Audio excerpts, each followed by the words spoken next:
sejarah mencetak babak baru dalam perjalanan Islam. Pertentangan yang bermula sejak wafatnya Rasulullah SAW ini akhirnya memuncak menjadi perang saudara pada akhir masa Khulafaur Rasyidin. Dan di antara korban konflik itu berdirilah sebuah dinasti yang kelak akan mengukir jejak besar dalam sejarah Daulah Umayyah.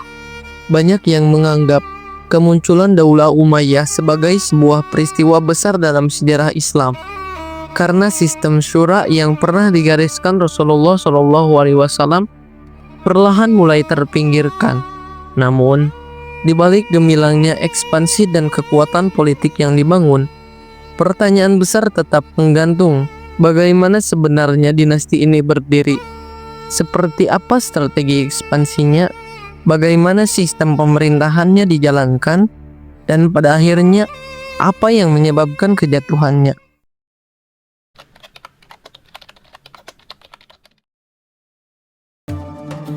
Di tengah bara pertikaian yang membakar jazirah Arab, dua kekuatan besar dari suku Quraisy, Bani Hashim dan Bani Umayyah, kembali berhadapan dalam sebuah perebutan kekuasaan yang akan mengubah arah sejarah Islam. Bani Hashim dikenal sebagai keluarga Nabi Muhammad SAW, sementara Bani Umayyah adalah klan kaya dan berpengaruh yang telah lama menguasai politik serta ekonomi di Mekah. Pertarungan antara kedua klan ini bukan sekedar konflik politik, tetapi juga persaingan yang telah berlangsung sejak zaman pra-Islam. Ketika Islam datang, dominasi Bani Umayyah mulai terancam. Muhammad yang berasal dari Bani Hashim dianggap sebagai rasul dan membawa ajaran yang mengguncang tatanan sosial dan politik di Mekah. Bani Umayyah yang selama ini mendominasi perdagangan dan memiliki kekuatan ekonomi, melihat Islam sebagai ancaman terhadap kekuasaan mereka. Selama bertahun-tahun, mereka menentang dakwah Nabi dengan keras. Namun, setelah Fatu Makkah, mereka akhirnya menerima Islam. Meskipun sebagian dari mereka tetap menyimpan ambisi politik untuk merebut kembali pengaruhnya. Seiring berjalannya waktu, ambisi itu semakin terlihat jelas. Pada masa Khulafaur Rasyidin, kepemimpinan Islam mulai diperebutkan saat Utsman bin Affan, seorang dari Bani Umayyah, menjadi khalifah. Tuduhan nepotisme mulai bermunculan. Banyak pejabat dari Bani Umayyah yang mendapat posisi penting dalam pemerintahan, sehingga menimbulkan kecemburuan di kalangan umat Islam. Situasi ini memuncak dengan terbunuhnya Utsman, yang kemudian memicu perang saudara. Setelah wafatnya Utsman, kepemimpinan jatuh ke tangan Ali bin Abi Thalib. Namun, pemerintahan Ali tidak berjalan dengan mulus. Muawiyah bin Abi Sufyan, gubernur Syam yang memiliki ambisi besar, menolak untuk mengakui kepemimpinan Ali. Ia menuntut balas atas kematian Utsman dan menuduh Ali gagal menindak para pelaku pembunuhan tersebut. Konflik ini mencapai puncaknya dalam Perang Siffin yang terjadi pada tahun 657 Masehi. Di medan Perang Siffin, kedua pasukan bertempur sengit. Namun, ketika kemenangan hampir berpihak kepada Ali, Muawiyah menggunakan taktik cerdik dengan mengangkat mushaf Al-Quran di ujung tombak pasukannya. Ia menentang Ali untuk menyelesaikan konflik melalui perundingan atau tahkim. Ali setuju, meskipun banyak pengikutnya yang menentang. Perundingan ini diwakili oleh Abu Musa al-Asy'ari dari pihak Ali dan Amr al-As dari pihak Muawiyah. Namun, Amr bin al-As, seorang politisi ulung, berhasil memperdaya Abu Musa. Dengan kelicikannya, ia memanipulasi hasil perundingan sehingga Muawiyah tetap berkuasa. Sementara Ali kehilangan legitimasi politiknya. Keputusan ini membuat umat Islam semakin terpecah. Kelompok yang kecewa dengan Ali keluar dari barisannya dan membentuk golongan Khawarij. Sementara Muawiyah semakin memperkuat posisinya. Situasi yang semakin memburuk ketika Ali terbunuh pada tahun 661 Masehi oleh seseorang Khawarij. Dengan gugurnya Ali, era Khulafaur Rasyidin pun berakhir. Kepemimpinan Islam jatuh ke tangan Muawiyah. yang kemudian mendirikan dinasti Muawiyah dan mengubah sistem kekhalifahan yang sebelumnya berdasarkan musyawarah menjadi monarki atau turun-temurun. Muawiyah memahami bahwa kekuasaan tidak bisa hanya bergantung pada pedang. Ia segera mengonsolidasikan kekuasaannya dengan membangun sistem pemerintahan yang kuat. Salah satu langkah strategisnya adalah mewajibkan seluruh rakyat untuk menyatakan baiat pada putranya, yaitu Yazid, sebagai penerusnya. Dengan langkah ini, sistem kepemimpinan Islam yang semula berbasis pada keadilan dan musyawarah, kini berubah menjadi pemerintahan yang diwariskan secara turun-temurun dalam lingkaran keluarga. Selain itu, Muawiyah juga memperkuat militernya. Ia adalah orang pertama yang membentuk Angkatan Laut Islam, sebuah kekuatan yang memungkinkan ekspansi ke berbagai wilayah.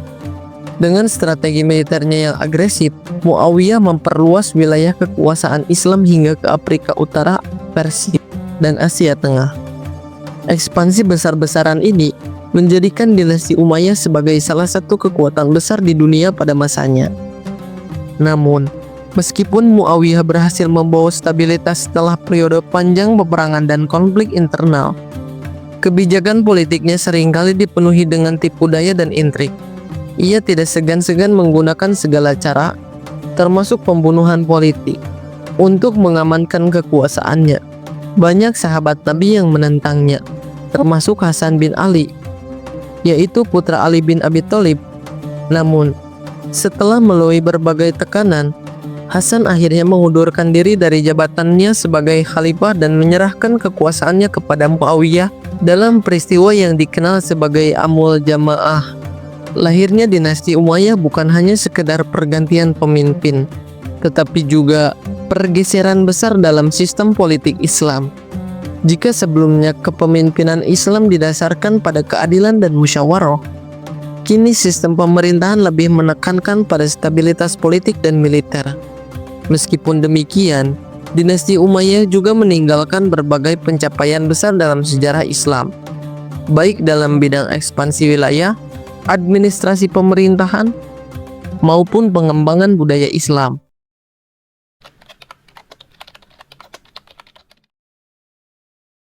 Pada masa pemerintahan Khulafaur Rasyidin, wilayah Daulah Islamiyah mengalami perluasan yang signifikan.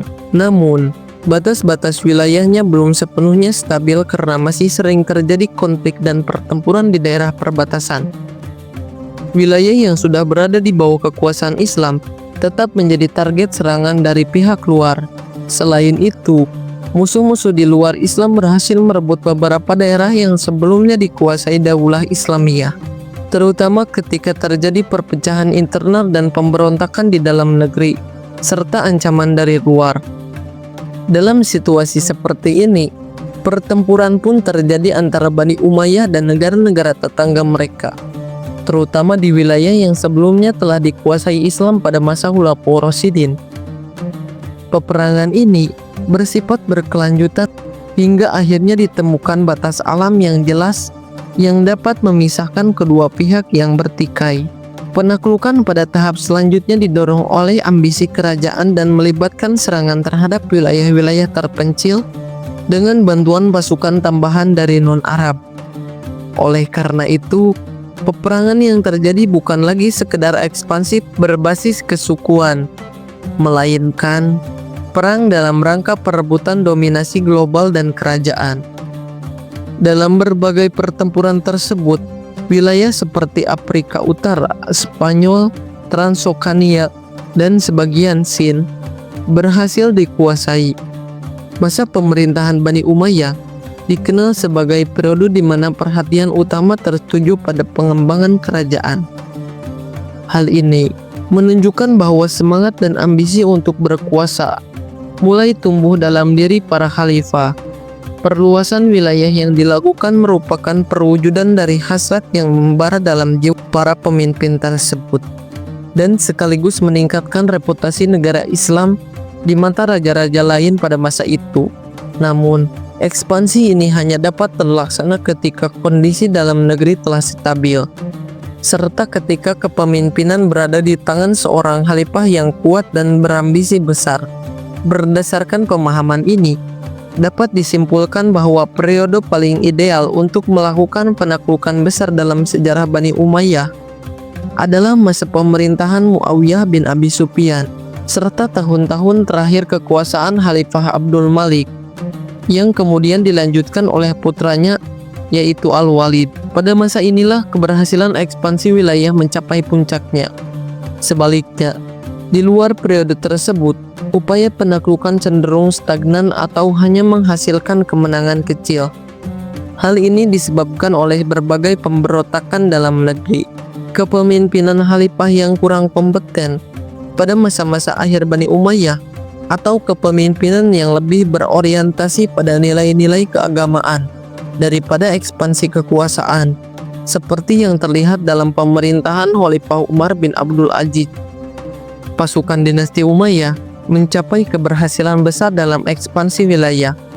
Terdapat 3 front utama yang berhasil mencatat kemenangan gemilang, kecuali dalam pengepungan kota Konstantinopel. Ketiga front tersebut adalah: yang pertama, pertempuran melawan Kekaisaran Romawi di Asia Kecil. Pada masa pemerintahan Bani Umayyah, konflik di wilayah ini semakin meluas, mencakup pengepungan Konstantinopel serta serangan terhadap beberapa pulau di Laut Tengah.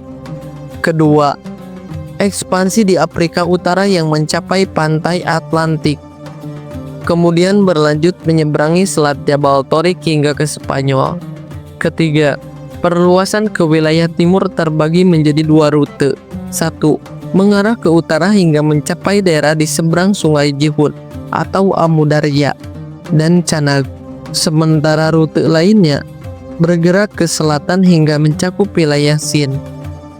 Dinasti Bani Umayyah memerintah selama sekitar 90 tahun, mulai dari tahun 40 sampai 132 Hijriah atau 661 Masehi sampai 750 Masehi, dengan Damaskus sebagai pusat pemerintahannya. Kebijakan utama dinasti ini berfokus pada perluasan kekuasaan politik baik ke arah timur maupun arah barat. Kebijakan ini pertama kali dirumuskan oleh Muawiyah bin Abi Sufyan dan kemudian diteruskan oleh para penerusnya. Peran Muawiyah dalam penyebaran Islam sangat besar, terutama dalam menaklukkan berbagai wilayah. Beberapa daerah penting yang berhasil ditaklukkan pada masanya antara lain adalah Turki dan Armenia, yang sebelumnya berada di bawah kekuasaan Bizantium. Masa pemerintahan dinasti Umayyah mencatat berbagai pencapaian, terutama dalam hal kemajuan, pengembangan, dan ekspansi wilayah. Puncak ekspansi terjadi pada masa Khalifah Al-Walid bin Abdul Malik, yaitu pada tahun 80 sampai 96 Hijriah atau 705 sampai 715 Masehi. Sebagai pendiri dinasti Umayyah, Muawiyah merupakan pemimpin yang menguasai wilayah kekuasaan yang luas. Selama 19 tahun pemerintahannya, ia terlibat dalam berbagai peperangan melawan Kekaisaran Romawi, baik di darat maupun di laut. Meskipun bukan seorang prajurit yang unggul, keahliannya dalam manajemen dan strategi militer tidak tertandingi pada masanya. Luasnya wilayah Islam saat ini merupakan bukti dari kecakapannya. Pertempuran disiplin serta keberhasilan ekspansi di Afrika juga menjadi bukti kemampuannya dalam memperluas kekuasaan Islam. Pada masa pemerintahan Muawiyah, wilayah kekuasaan Islam terus meluas hingga mencapai Lahore di Pakistan. Ekspansi Islam diarahkan ke wilayah Bizantium di utara dan barat.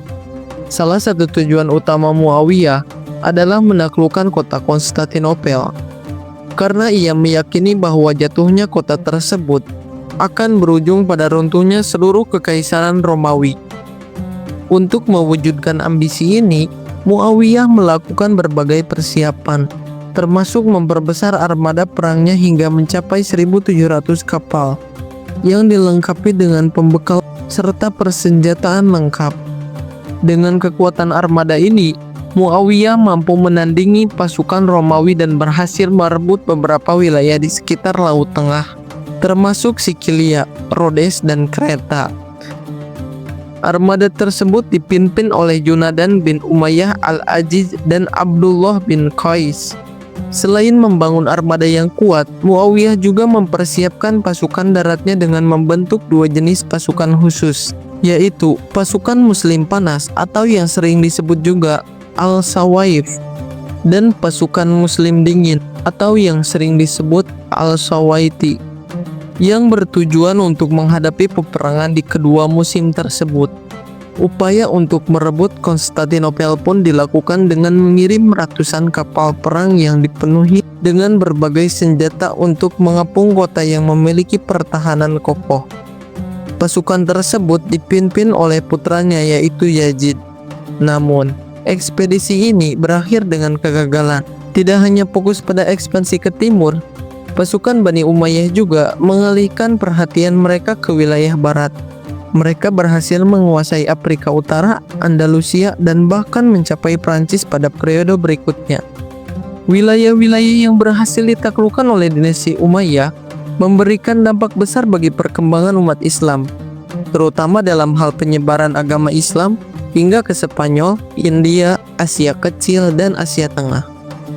Selain menambah wilayah kekuasaan, ekspansi ini juga melahirkan peradaban Islam yang baru. Meski dinasti Umayyah lebih banyak memusatkan perhatian pada budaya Arab, daerah-daerah yang ditaklukkan turut berkontribusi dalam perkembangan intelektual umat Islam. Banyak ilmu baru yang diperoleh, terutama dalam bidang matematika dan ilmu hitung, dari kota-kota penting yang berhasil dikuasai. Selain itu, umat Islam juga memperoleh wawasan dari suku Med dan Jet di wilayah Sind, terutama mengenai rute perjalanan ke negeri Sind, karakteristik penduduknya, serta strategi mereka dalam menghadapi musuh. Pengetahuan ini semakin memperkuat kemampuan militer umat Islam dalam peperangan.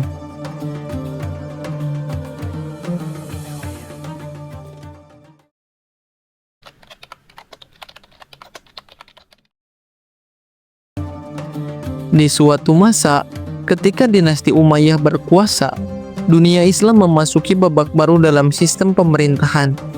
Bukan sekedar pergantian pemimpin, tetapi perubahan besar yang menggeser prinsip-prinsip pemimpinan yang sebelumnya dijunjung tinggi.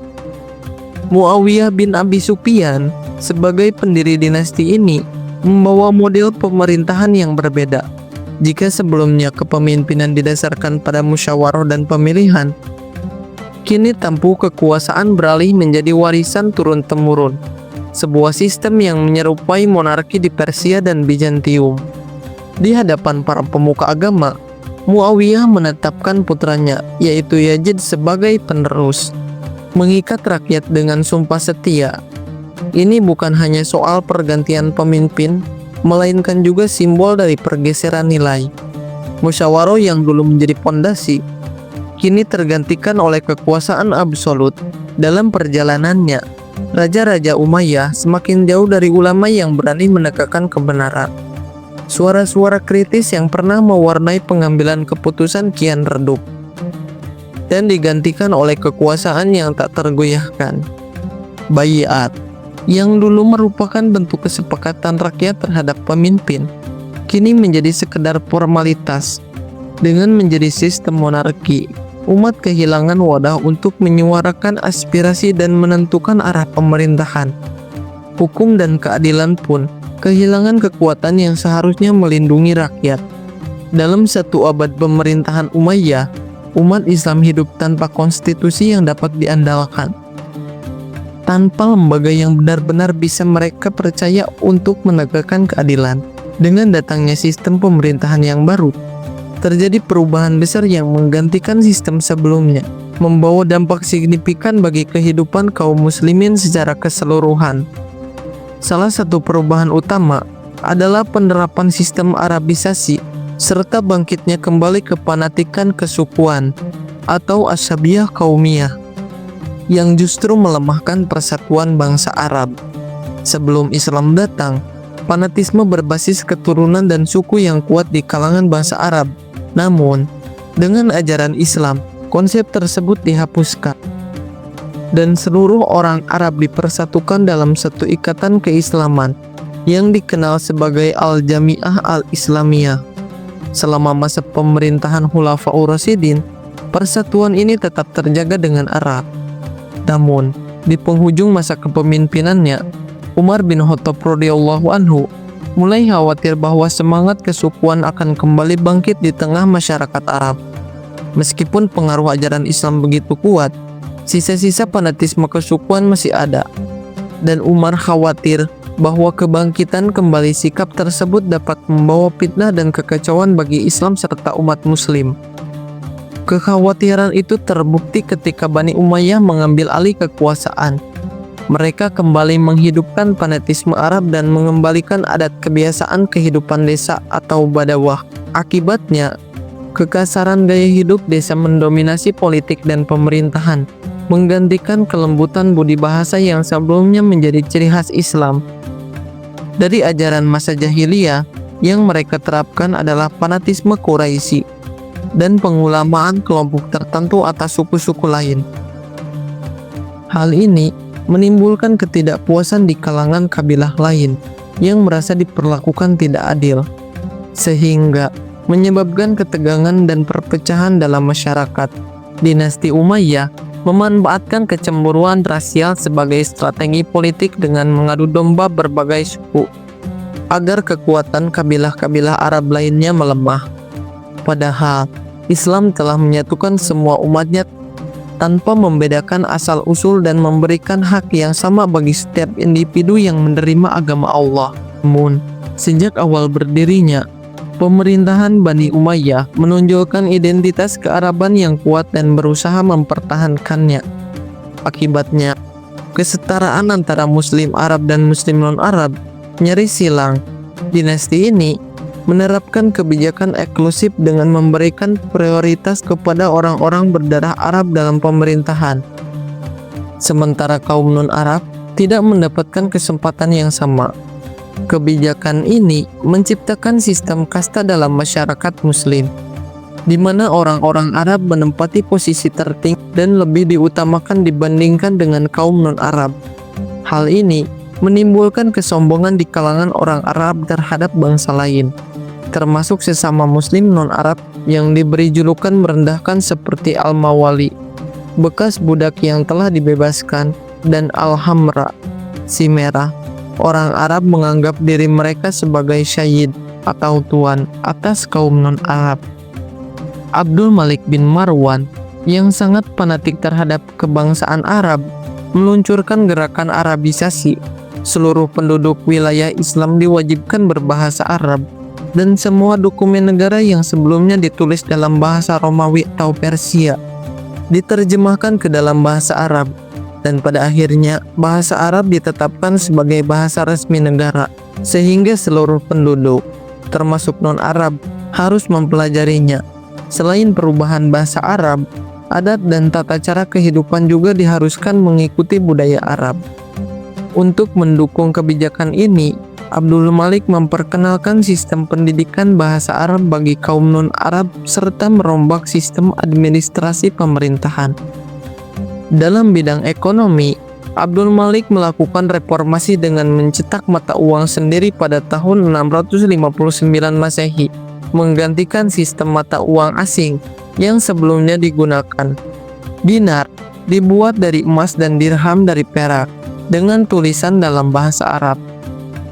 Pada masa pemerintahannya, pada tahun 65-85 Hijriah atau pada tahun 685 Masehi sampai 705 Masehi, umat muslim hanya diwajibkan membayar zakat dan dibebaskan dari pajak lainnya. Hal ini mendorong banyak non-muslim untuk masuk Islam demi menghindari pajak, sehingga mereka meninggalkan pertanian dan pindah ke kota untuk bergabung dalam militer Islam. Kelompok inilah yang disebut Mawali. Namun, perpindahan agama secara massal ini berdampak pada perekonomian negara. Sumber pendapatan dari pajak berkurang drastis, sementara kebutuhan dana untuk membiayai pasukan militer semakin meningkat. Untuk mengatasi masalah ini, atas saran Hajjaj bin Yusuf, Abdul Malik mengembalikan beberapa anggota militer ke sektor pertanian dan kembali mewajibkan mereka membayar pajak seperti sebelum mereka masuk Islam, yakni kharaj dan jizyah.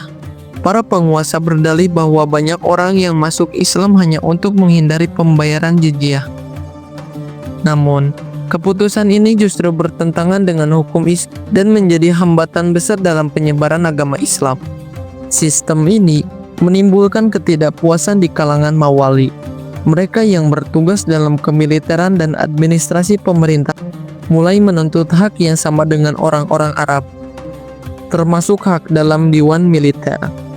Para petani yang masuk Islam juga meminta pembebasan dari pajak, sebagaimana kaum Arab Muslim. Padahal, dalam ekspansi kerajaan Islam, peran mawali tidak kalah penting dibandingkan dengan orang-orang Arab. Namun, para Khalifah Umayyah tetap menolak memberikan hak istimewa kepada mereka, sehingga menimbulkan perasaan tidak puas. Akhirnya, banyak mawali menjauhkan diri dari pemerintahan Umayyah dan mencari peluang untuk menggulingkan dinasti tersebut. Namun, masa pemerintahan Khalifah Umar bin Abdul Aziz membawa keberkahan bagi Islam dan umat Muslim, terutama dalam membangun hubungan yang lebih baik antara pemerintahan dan kelompok oposisi. Salah satu perubahan besar yang terjadi adalah membaiknya posisi mawali, yang sebelumnya dianggap sebagai warga kelas 2. Meskipun memiliki peran penting dalam perkembangan ilmu pengetahuan, Umar bin Abdul Aziz lebih memprioritaskan perbaikan internal di wilayah Islam daripada sekedar memperluas wilayah kekuasaan.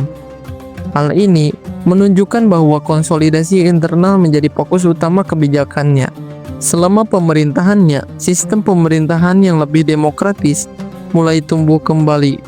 Namun, setelah wafatnya Umar bin Abdul Aziz, pemerintahan kembali bergeser ke arah otokrasi di bawah kepemimpinan Hisham. Upaya untuk menghidupkan kembali sistem otokrasi ini mengalami kegagalan, yang akhirnya berujung pada runtuhnya kekhalifahan Umayyah di tangan dinasti Abbasiyah. Sebagai pemimpin, Umar bin Abdul Aziz berusaha menghapus ketimpangan sosial antara Muslim Arab dan Muslim non-Arab. Ketika mengetahui bahwa orang non-Muslim masuk Islam untuk menghindari pajak, Umar mengambil kebijakan melarang penjualan tanah dari non-Muslim kepada orang lain. Ia juga menetapkan bahwa kaum Muslim harus membayar kharaj, sementara non-Muslim tetap dikenakan jizyah sebagai imbalan atas perlindungan yang diberikan negara kepada mereka.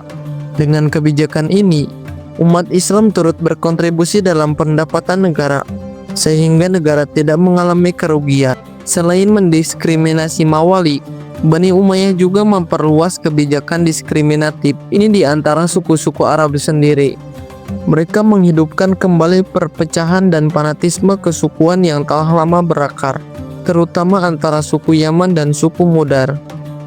Para gubernur di wilayah Arab lebih cenderung berpihak kepada kabilah asal mereka sendiri, menunjukkan sikap fanatik terhadap sesama suku, dan seringkali bertindak tidak adil terhadap suku lainnya. Akibatnya, konflik antara kabilah Yaman dan Mudar semakin memanas di Khurasan. Ketegangan ini dimanfaatkan oleh Abu Muslim al-Khurasani, seorang pemimpin dakwah dari Bani Abbasiyah. Ia berhasil memanfaatkan situasi tersebut dengan mendorong kedua kubu untuk terus bertikai, hingga akhirnya pemerintahan Bani Umayyah berhasil diguling dan digantikan oleh dinasti Abbasiyah.